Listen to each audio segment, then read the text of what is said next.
오늘 주신 하나님 말씀은 마가복음 1장 14절에서 20절 그리고 8장 34절 박상덕 안수 집사님께서 봉독해 주시겠습니다. 요한이 잡힌 후 예수께서 갈릴레에 오셔서 하나님의 복음을 전파하여 이르시되 때가 찼고 하나님의 나라가 가까이 왔으니 회개하고 복음을 믿으라 하시더라. 갈릴리 해변으로 지나가시다가 시몬과 그 형제 안드레가 바다에 금을 던지는 것을 보시고 그들은 어부라. 예수께서 이르시되 나를 따르오라. 내가 너희로 사람을 낚는 어부가 되게 하리니 하시니 곧 그물을 버려두고 따르니라. 조금 더 가시다가 세베대의 아들 야고보와 그 형제 요한을 보시고 그들도 배에 있어 그물을 깁는데 곧 부르시니 그 아버지 세베대를 품꾼들과 함께 배에 버려두고 예수를 따라가니라. 무리와 제자들을 불러 이르시되 누구든지 나를 따라오려거든 자기를 부인하고 자기 십자가를 지고 나를 따를 것이니라. 여름 기운이 꺾이고 신선한 가을을 맞이한다는 절기 처서가 어제 지나갔죠. 우리 조흥규 권사님께서 함께 예배하지 못하지만 가을이 온다는 기쁜 소식을 위와 같은 그림과 함께 보내주셨습니다. 우리 함께 인사를 나눴으면 좋겠습니다. 가을이 온대요. 결실의 계절에 풍성한 열매 맺으시기 바랍니다. 옆에 계신 분들과 인사하시죠. 가을이 온대요. 결실의 계절에 풍성한 열매 많이 맺으시기 바랍니다. 가을이 온대요. 온다니까 오겠죠? 오늘 날씨가 더 더운 것 같은데.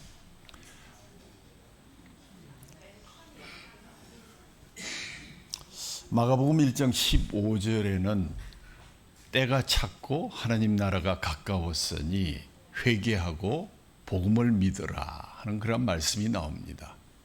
이 말씀은 마가복음뿐만 아니라 복음서 전체를 대표하고 있는 주제의 말씀입니다.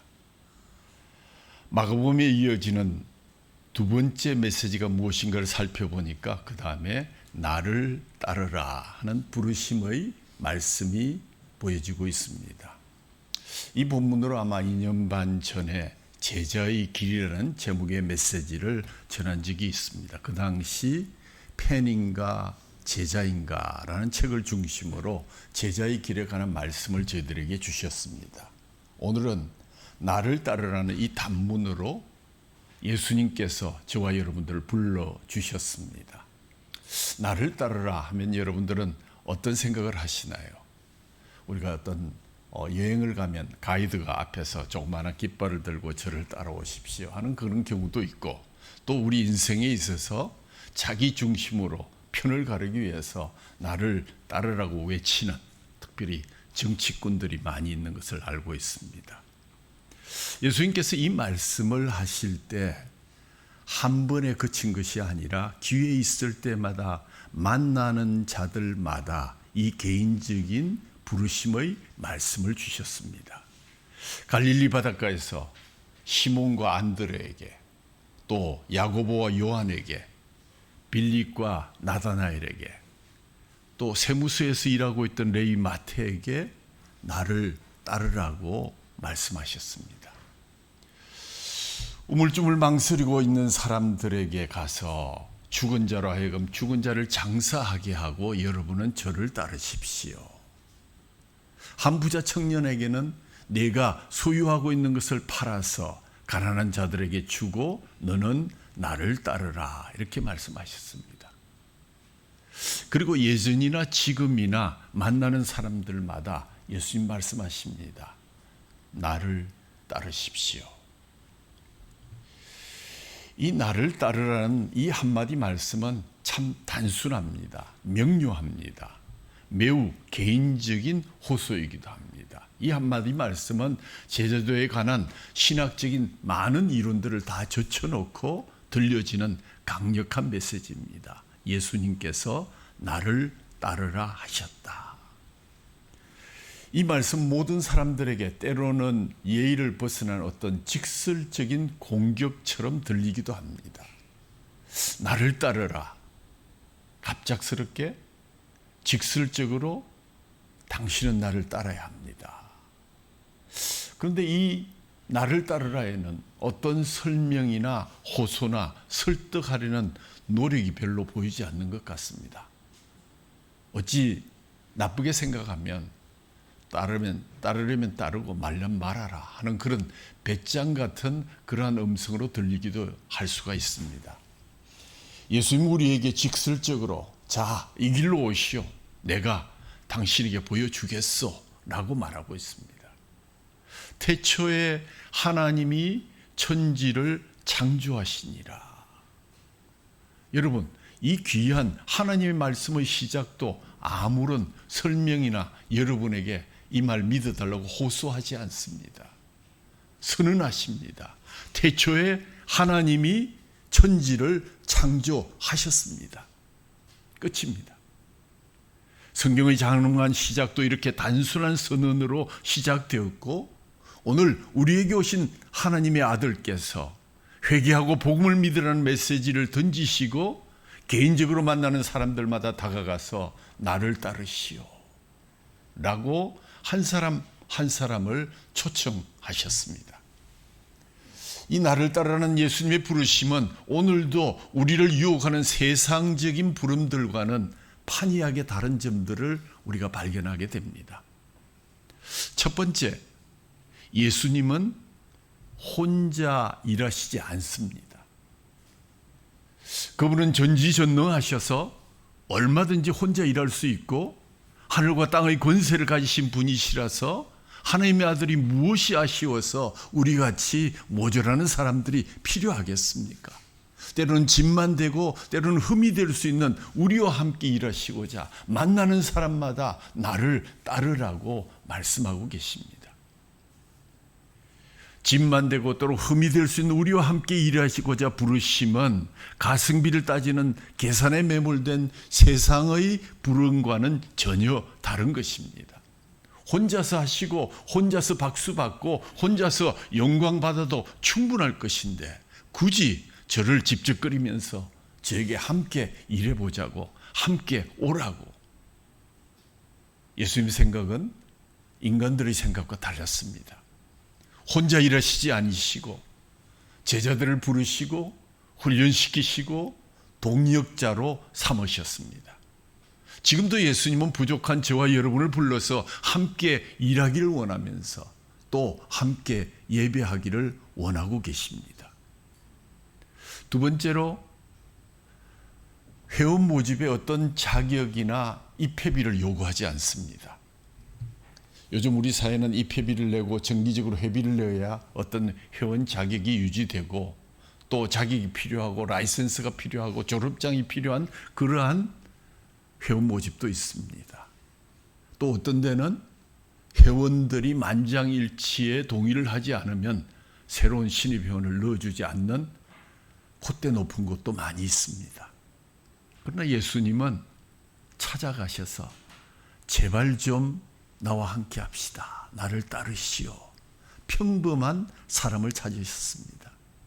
놀랍게도 예수님의 제자는 신학자도 아니었고 성직자도 아니었습니다. 학력을 갖춘 전문직에 종사하는 사람들도 아니었고 미래가 정말 전도가 창창한 그런 사람들도 아니었습니다.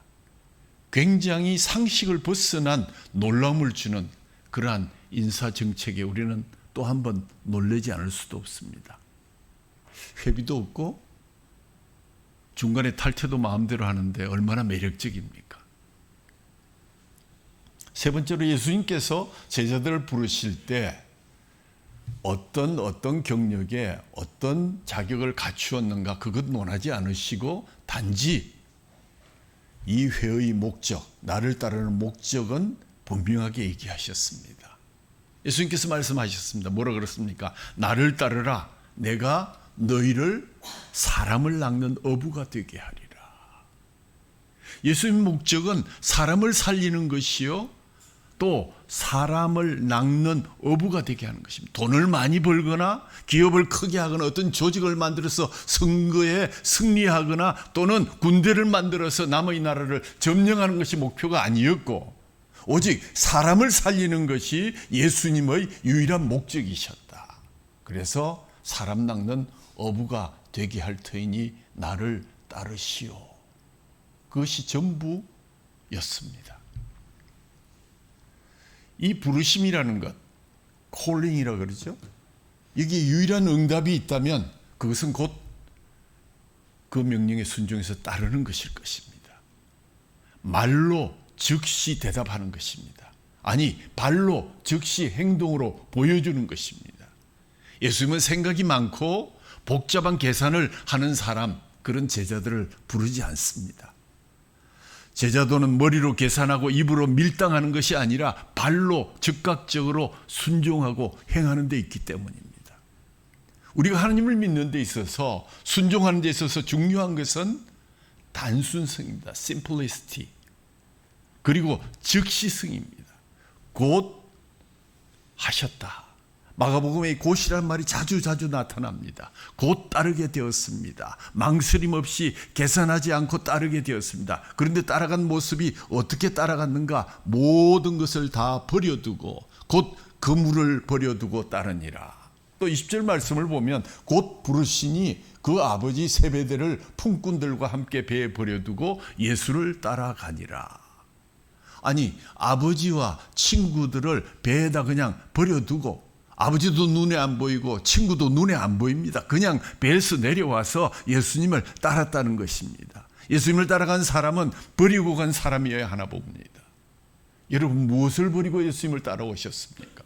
버리고 간다고 하는 것은 다른 여지를 남기지 않는 것입니다. 다시 돌아오지 않겠다는 뜻이 있는 것입니다. 버리고 따라갔다는 것은 어떤 타협이나 이중성을 가지지 않습니다.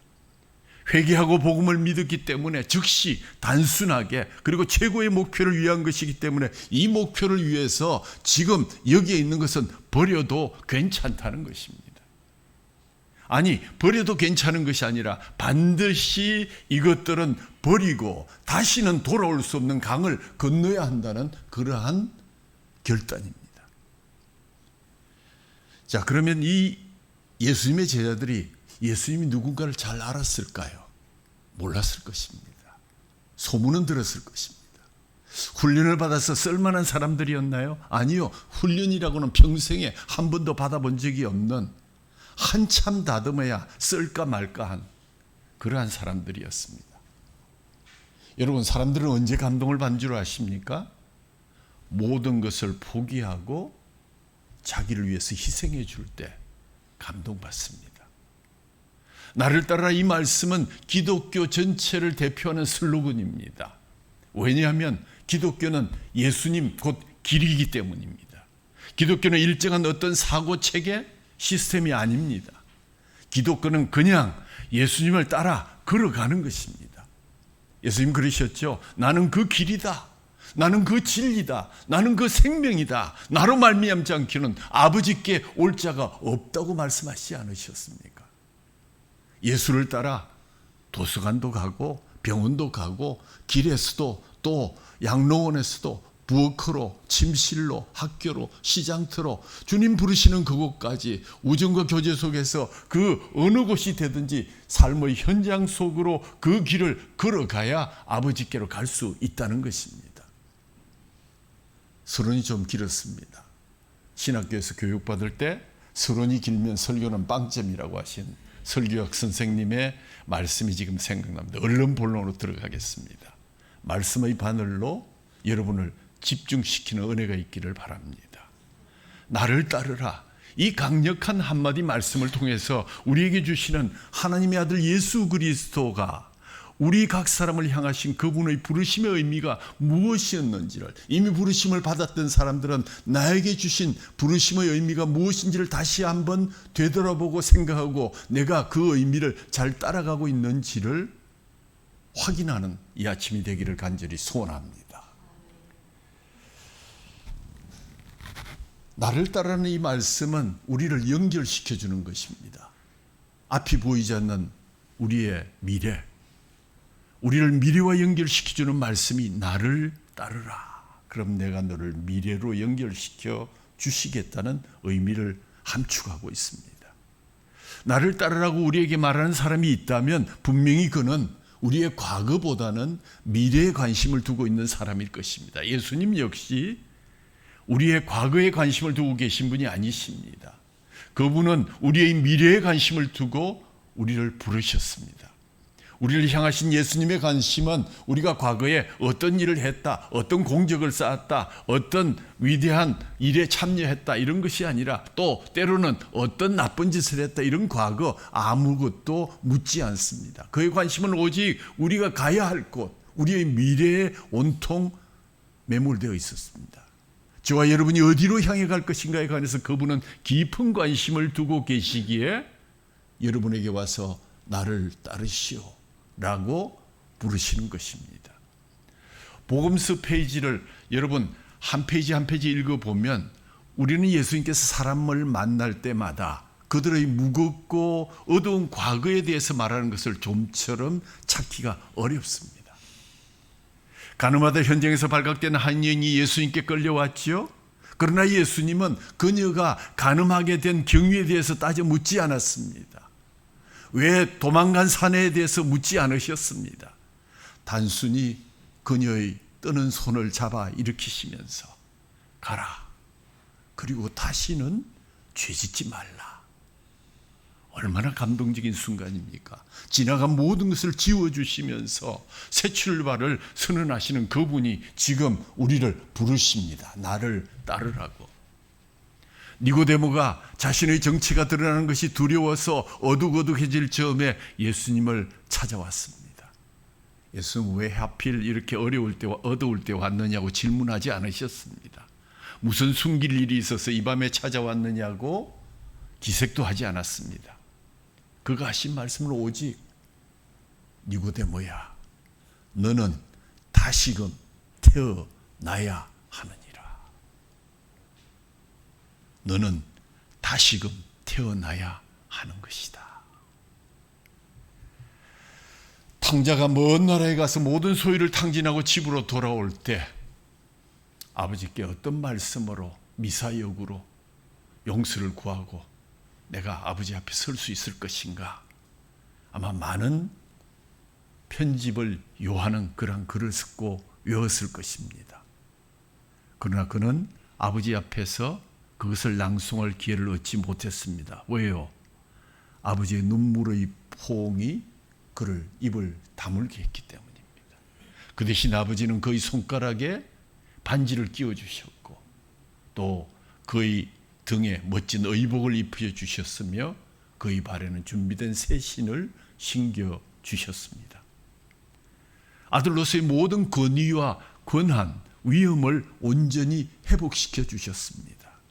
물론 그의 과거의 죄를 하나도 들춰내지 않고 묻지도 않으셨습니다. 왜냐하면 참여한다는 것은 곧 용서를 의미하는 것이요, 용서를 받는다는 것은 다시 일어나서 그분과 함께 걸어나가는 미래를 의미하기 때문입니다.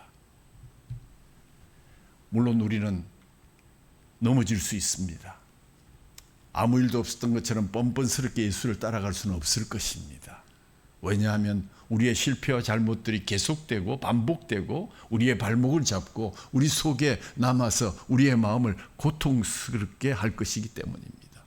그러나 우리는 살아계신 예수님의 두 손에 의해서 인도함을 받는다는 사실을 기억하셔야 됩니다.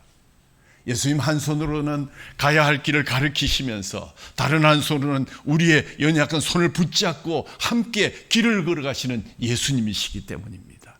미래가 우리 앞에 놓여 있습니다. 우리 앞에 놓여진 미래는 우리의 기술로 한 걸음씩 개척해서 걸어나가야 될 험준한 산들이 아닙니다. 아무도 내일을 장담할 수 있고 앞길을 알 수 없습니다. 그러나 우리 앞에 미래가 놓여 있고 우리 앞에 놓여진 미래는 우리가 그리스도와 함께 걸어가기만 하면 온전한 길, 목적지를 향해서 분명하게 갈 수가 있습니다. 이 길은 우리와 항상 함께 하시며 세상 끝날까지 우리의 영원한 동반자가 되시겠다고 약속하신 그분과 함께 걷는 길입니다. 나를 따르라 이 말씀은 무엇보다도 우리의 손을 잡고 미래를 연결시켜 주시는 소망의 부르심임을 믿으시기 바랍니다. 두 번째는 나를 따르라 하는 것은 나 자신을 생각하게 하는 부르심입니다. 우리로 하여금 우리 자신을 생각하게 하는 것, 내가 누구인지를 잊어버렸던 나의 정체성을 다시 한번 생각하게 하는 그러한 말씀이 나를 따르라입니다. 내가 당신을 따라간다는 것은 내가 지금 무엇으로 어떻게 당신을 따라간단가, 맹목적으로 비굴하게 따라나서라는 뜻이 아닙니다. 예수님의 제자가 되라는 명령하는 것을 그대로 맹종하라고 협박하는 것이 아닙니다. 예수님의 이 부르심은 심각한 숙고와 결단을 요구하는 제자도이기 때문입니다. 한 20여 년이 넘게 흘렀네. 미국의 크리스천들 사이에 가장 많이 사용되는 경건한 질문성 구호가 하나 있었는데 그것이 바로 WWJD What would Jesus do? 예수님이라면 어떻게 하셨을까? 아마 오른쪽에 있는 책 표지를 여러분들 기억하실 것입니다.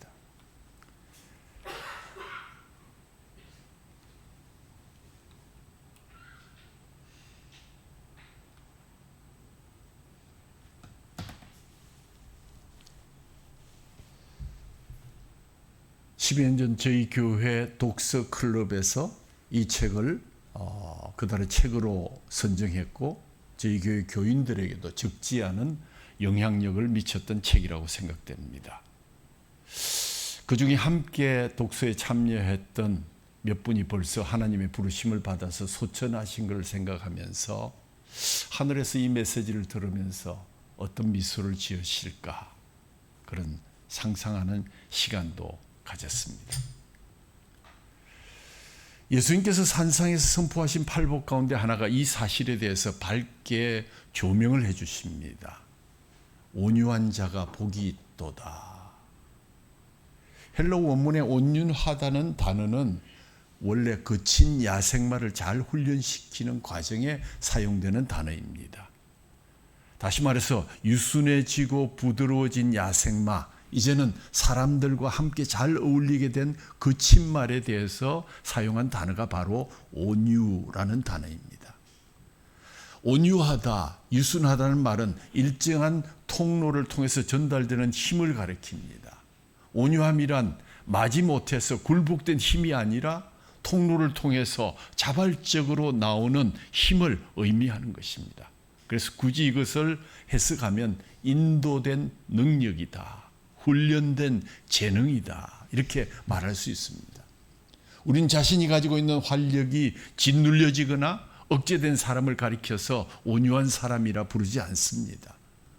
온유한 사람이란 그가 가진 활력이 다양한 섬김과 봉사로 나타나는 사람을 우리는 온유한 사람이다, 이렇게 얘기합니다. 즉 온유함은 다양한 섬김의 통로를 통해서 분출될 때 그 이름이 정확하게 해석될 수 있습니다. 우리가 예수님을 따른다고 해서 우리가 지닌 모든 개체성이나 우리의 인격성을 모두 희생한다는 것을 의미하는 것은 결코 아닙니다. 우리가 갖고 있는 기상과 정신과 열심과 열정과 창조성과 자발성 등은 그대로 남아 있습니다. 한 가지 변화가 있다면 그러한 개체성과 성품들이 모두 제자들을 위해서, 하나님의 나라를 위해서 사용되기 시작한다는 것입니다. 그러므로 우리의 제자도는 서로 다른 종류의 삶의 방식에 대해서 여지를 반드시 남겨두어야 됩니다. 너무 배타적이어서는 아니 될 것입니다. 우리가 모든 사람이 똑같은 방식으로 예수를 따르도록 강요한다는 것은 무리입니다. 어떤 분들은 적극적인 활동가일 수가 있고 어떤 사람들은 조용히 생각하고 때로 기도하는 사람일 수 있습니다. 어떤 분들은 적극적으로 피켓을 들고 항의하는 행진에 참여할 수 있지만 어떤 사람들은 무대 뒤에서 조용히 일하시는 분들, 또 기획하시는 분들도 있을 것입니다. 이처럼 우리는 그리스도인들 가운데 서로 다른 삶의 방식을 택할 수도 있다는 사실을 늘 기억해야 합니다. 여러 모습의 크리스찬들이 있다는 사실을 우리는 인정해야 합니다. 아마 모든 크리스찬의 삶의 방식이 모두 똑같기를 원하는 것처럼 유치하고 바보스러운 생각은 없습니다. 그리스도인들의 삶의 다양성에 대해서 어떤 학자가 이런 멘트를 남겼습니다. 예수는 우리를 너무도 사랑하시기 때문에 우리 각자가 갖고 있는 싱그럽고 신선한 개체성을 파괴하거나 멸시하시지 않습니다. 우리가 그리스도인들로서 모두가 소유하고 있는 유일한 공통점이 있다면 그것은 우리는 사랑받고 있는 자들이며 서로 사랑하기를 위해서 부르심을 받은 자들이며 무엇보다도 사랑은 정말로 찬란한 다양성을 지닌 하나님의 선물이라는 사실입니다. 우리는 이 사랑이라고 부르는 것을 모두 똑같이 이름부터 붙여서 똑같은 병에 집어넣을 수는 없습니다. 만일 똑같은 이름을 붙여서 똑같은 병에 집어넣는다면 사랑이라 부르는 그것은 금세 김이 빠지고 무색, 무미, 무치에 쓸모없는 것이 되고 말 것입니다. 그렇지 않다면 그 병은 아마 이미 폭발하고 말았을 것입니다. 나를 따르라. 예수님의 말씀은 세 가지 일을 한다 그랬어요. 첫 번째는 뭐라 그랬죠? 우리의 미래를 연결시켜 주신다. 두 번째는 개인의 개체성과 인격성을 고려하고 나를 생각하고 남을 인정하는 부르심이다. 세 번째는 나를 따르라는 부르심에는 값을 지불하라는 청구서가 딸려온다. 아무 조건 없이 그냥 공짜인 줄 알았는데 이게 무슨 이야기일까? 다시 말해서 진정한 나를 따르라의 그 요청에는 하나님의 우리에 대한 희생을 요청하는 말씀이 있다. 오늘 그 요절 말씀이 8장 34절 우리가 잘 아는 말씀입니다. 무리와 제자들을 불러 이르시되 누구든지 나를 따라오려거든 자기를 부인하고 자기 십자가를 지고 나를 따를 것이니라. 자신의 생명을 구원하시고자 하는 자는 그 생명을 잃을 것이요 나를 위하여 그리고 복음을 위해서 자기의 생명을 잃는 자는 그 생명을 얻을 것이다. 여기에 삶의 위대한 역설이 있습니다. 그것을 간직하려고 무진히 애써 보십시오. 그럼 그것은 놓치게 될 것입니다. 그것을 다른 사람들에게 주어 보십시오. 그럼 그것은 언젠가 돌아와서 여러분이 영원히 간직하게 될 것입니다. 우리는 이 둘 사이의 선택에서 그것을 결정해야 됩니다. 우리 인생은 제3의 대안을 제공하지 않습니다. 나는 이럴 때도 있고 저럴 때도 있다. 희미한 회색지대의 얘기를 할 수가 없는 것입니다. 이것이 바로 오늘 삶의 위대한 역설입니다. 선택하셔야 합니다. 여러분의 삶과 생명을 여러분 자신에게 사용하고 여러분을 위해서 살고 여러분 중심으로 애써 쌓아갈 수 있습니다.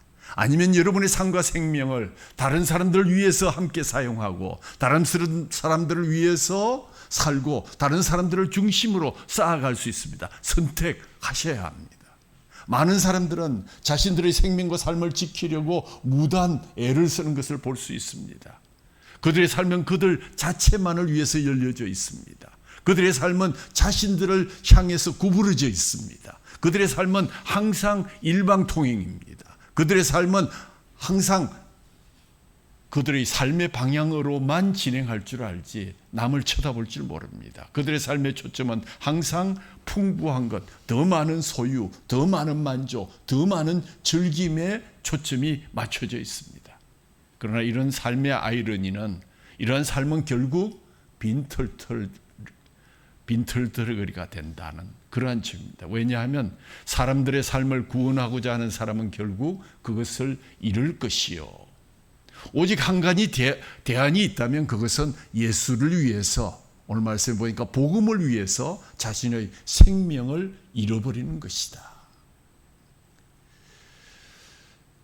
니코 카잔자키스라는 분이 쓴 소설 그리스의 인의 순환 The Greek 패션이라는 소설이 있습니다. 이 소설은 그리스도인들이 모여서 사는 작은 마을의 이야기입니다.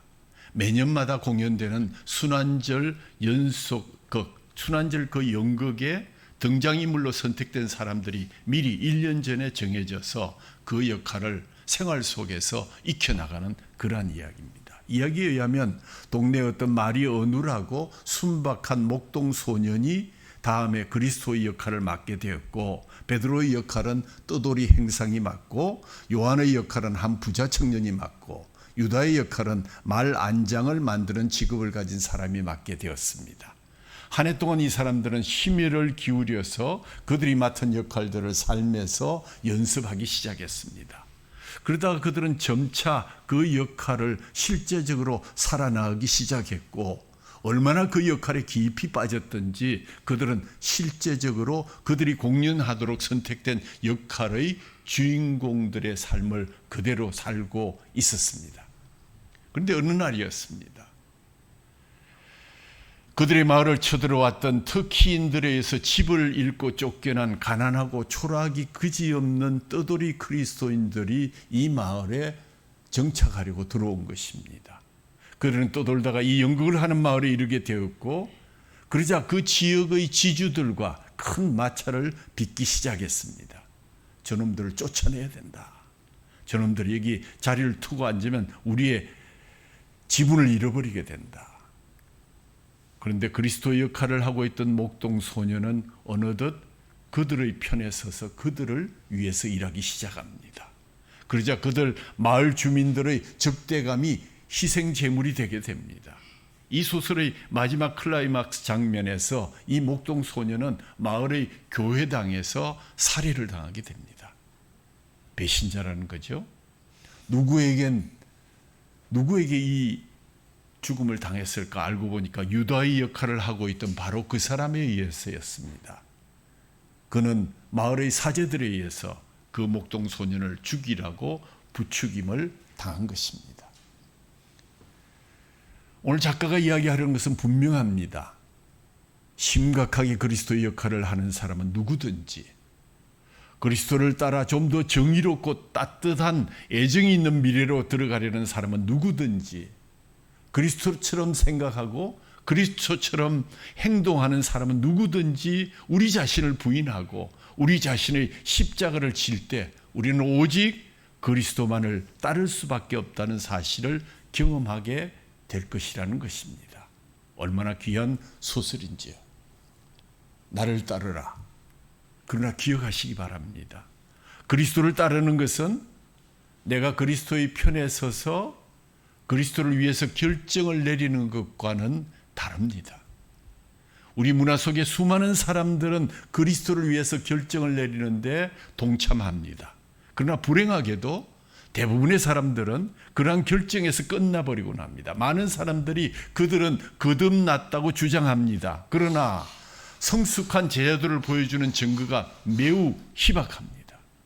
우리가 사는 문화에서는 그 어떤 것도 매력적으로 잘 포장만 되면 팔 수는 있습니다. 그러나 그 신선함을 상실하기 시작하는 순간부터 그것은 우리가 감당하기 힘든 썩은 쓰레기 더미로 전락하고 말 것입니다. 오늘날 교회들이 값싼 종교적인 경험들을 사고 파는 장터로 전락하고 있습니다. 바른 불이 아닌 다른 불을 가지고 장난을 치는 교회들이 생겨나고 있습니다. 교회들마다 교인들이 상처받기 쉬운 감정과 정서에 너무 관심을 쏟아부어서 찬양과 경배를 통해서 각종 프로그램을 통해서 각종 종교적인 경험을 제공해서 팔기도 하고, 그러나 문제는 오늘 우리가 이야기하는 날마다 걸어가야 하는 제자도에 대해서는 별로 관심도 없고 열정도 없습니다. 형식적인 프로그램만 있을 뿐입니다. 사도 바울이 로마의 셋방에서 그 긴 세월 어려움을 당하면서 달려왔고 수갑을 찬 채로 한 일이 무엇이었습니까? 많은 대중적인 집회에 환영을 받았습니까? 아닙니다. 수갑을 찬 채로 새방에서 성경 말씀을 가르치는 그러한 모습은 이미 현대교회에서 감추고 싶은 부끄러운 유산이 되고 말았습니다. 가만히 한 장 들고 비를 피해가면서 서너 명의 어린이들을 앉히고 예배당 한 모퉁이에서 예수님의 말씀을 가르치고 찬송을 함께 부르던 주일학교 반사의 모습은 지금 찾을래야 찾아볼 수도 없습니다. 십자가를 지도록 요구하는 제자도에 대해서 거의 열심을 보이지 않습니다. 일회성 문화에 익숙한 세대는 한 길로 오랜 동안 순종하는 일에는 낯이 설고 지루해서 좀 더 자극적이고 좀 더 단기적인 프로그램 없는가? 세상을 두리번거리고 교회를 두리번거립니다. 손을 들고 찬양하는 일에는 익숙하지만 불의한 세상에 정의롭게 사는 일에 대해서는 별로 관심이 없습니다. 악한 자의 집요한 유혹과 투쟁하고 싸워가야 하는 일에 동참하는 일에는 더 이상 매력을 느끼지 못하고 몸을 숨깁니다. 그러나 다시금 말합니다. 기억하시기 바랍니다. 그리스도를 따른다는 것은 이 세상에 자신의 머리를 둘 곳조차 없었던 그분을 따르는 것입니다.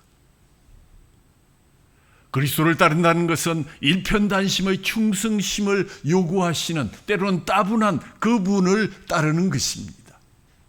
그리스도를 따른다는 것은 핍박과 조롱과 십자가를 약속하셨던 그분을 따르는 길이라는 사실을 기억하시기를 바랍니다. 성경 전체를 통틀어서 이 제자도를 잘 설명하는 인물을 들려면 저는 이때라고 불리는 구약의 한 무명 인물을 여러분께 소개하고자 합니다. 아마 여러분 가운데서 이때라는 그러한 분을 기억하는 분은 거의 많지 않을 것 같습니다.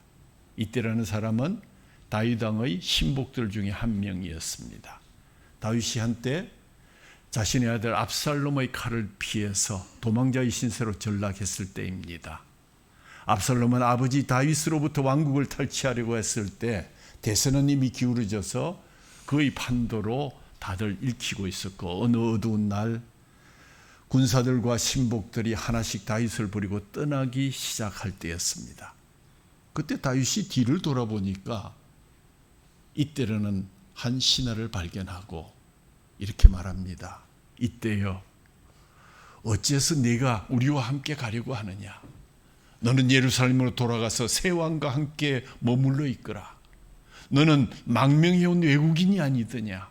이제 우리는 어디로 가야 할지도 모르는데 어떻게 내가 어제 온 너를 우리와 함께 끝없는 유랑의 길을 떠나자고 할 수 있겠느냐?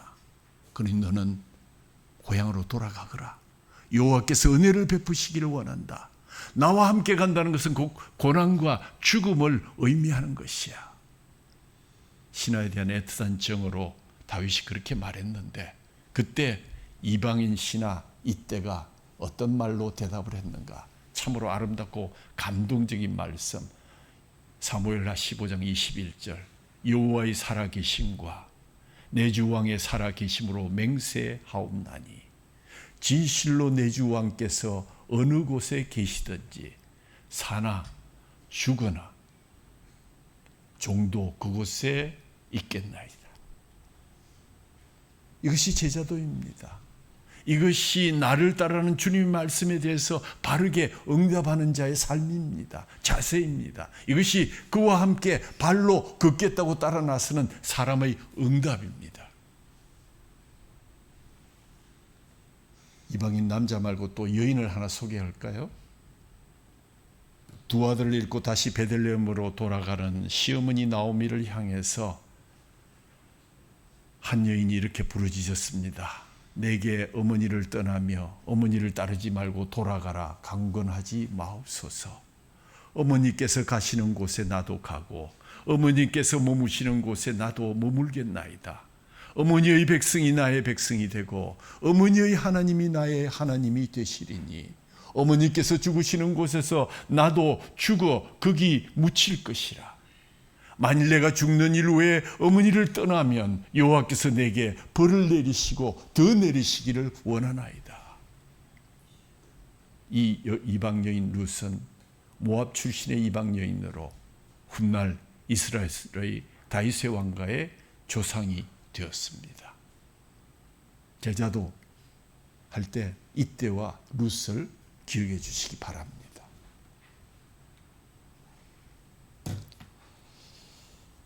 사랑하는 여러분, 주님 오늘 이 시간 우리를 부르십니다.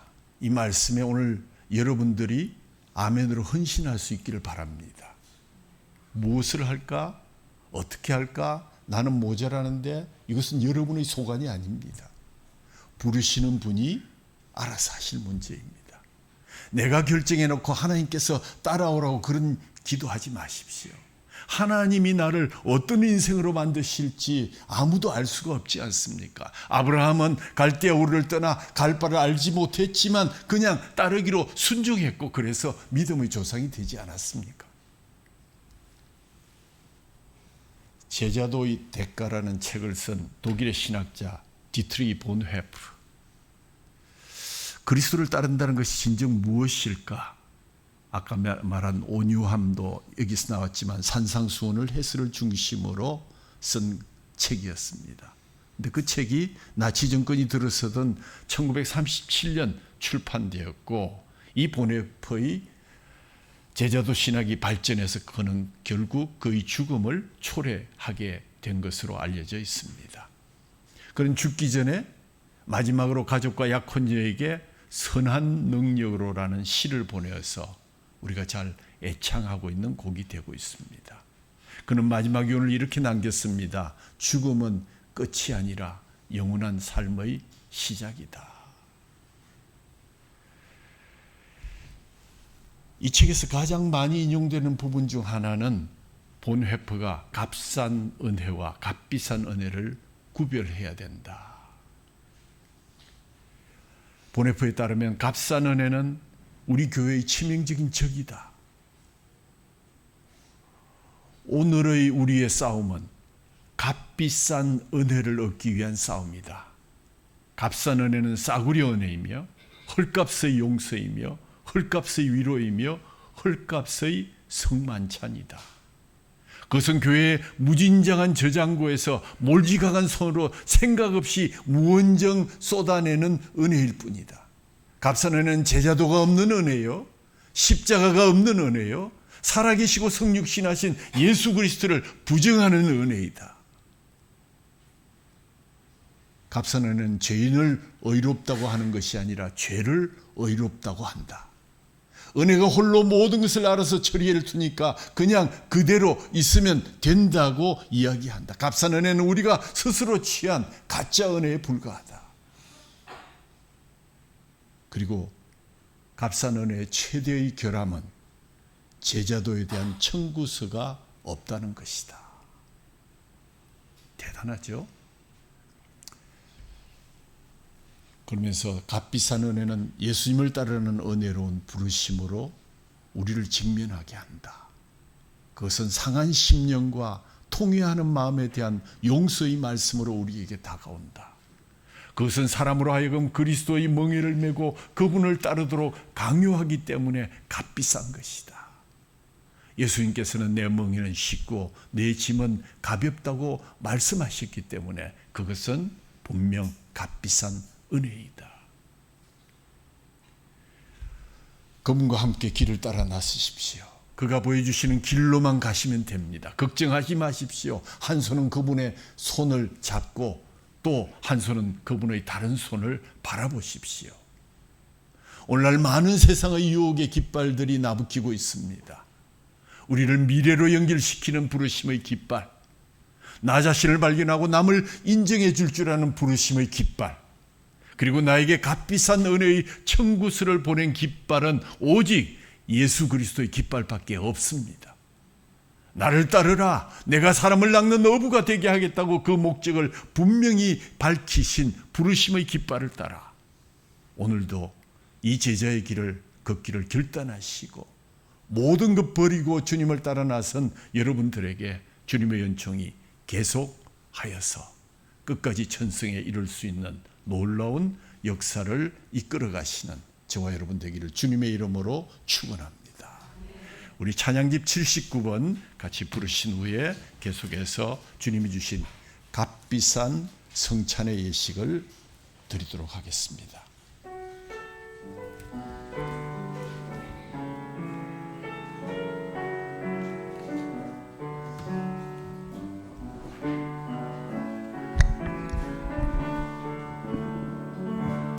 오직 주의 사랑에 매여 내 영 기뻐 노래합니다. 이 소망의 언덕 기쁨의 땅에서 주께 사랑드립니다. 오직 주의 임재 안에 갇혀 내 영 기뻐 찬양합니다. 이 소명의 언덕 거룩한 땅에서 주께 경배드립니다. 주께서 주신 모든 은혜 나는 말할 수 없네. 내 영혼 즐거이 주 따르렵니다. 주께 내 삶 드립니다.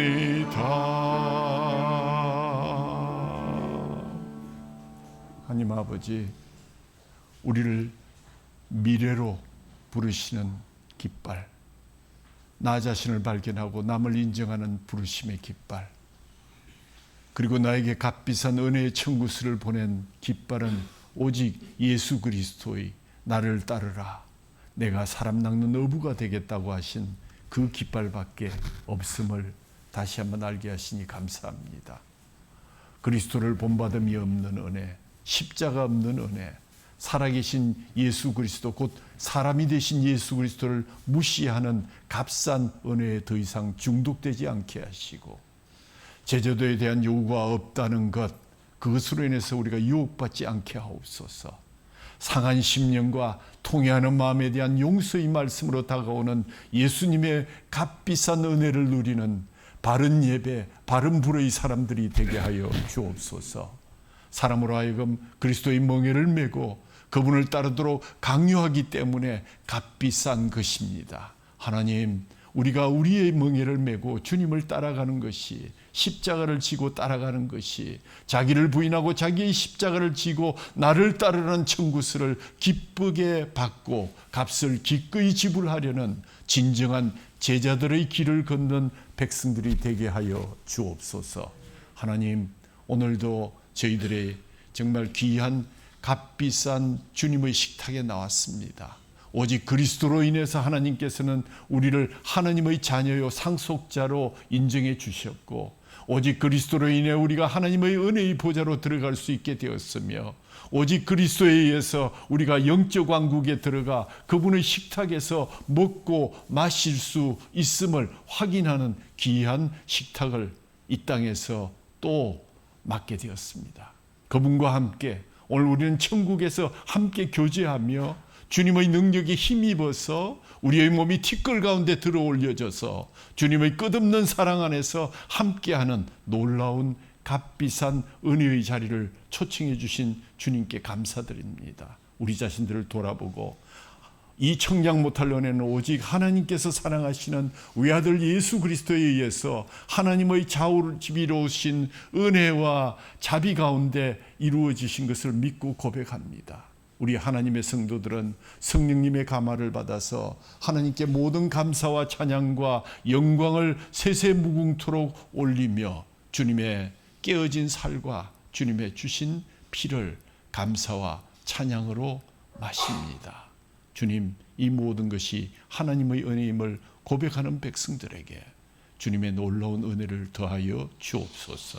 우리 주 예수 그리스도 이름으로 감사하며 기도하옵나이다. 아멘.